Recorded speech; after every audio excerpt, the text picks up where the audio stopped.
এ সংক্রান্ত ঐতিহাসিক রায় দিয়েছে কাঠমান্ডু জেলা আদালত, যেখানে দুর্ঘটনায় নিহত যাত্রীদের পরিবারকে সম্পূর্ণ ক্ষতিপূরণের নির্দেশ দেন আদালত। রায়ে আদালত জানান, বীমা কোম্পানি থেকে প্রতি পরিবারকে $20,000 করে যে ক্ষতিপূরণ দেয়া হয়েছিল তার বাইরে $27,40,000 পরিশোধ করতে হবে ইউএস বাংলা এয়ারলাইন্সকে। ক্ষতিপূরণের অর্থ দেয়া হবে দুর্ঘটনায় ক্ষতিগ্রস্ত 17টি পরিবারকে।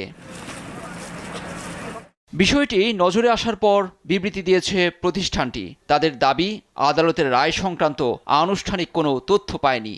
আদালত আদৌ এমন কোনো রায় দিয়েছেন কিনা এ নিয়েও প্রশ্ন তুলেছে ইউএস বাংলা। বিষয়টি নিয়ে প্রতিষ্ঠানটির লিগ্যাল টিম কাজ শুরু করেছে বলেও জানানো হয়েছে বিবৃতিতে।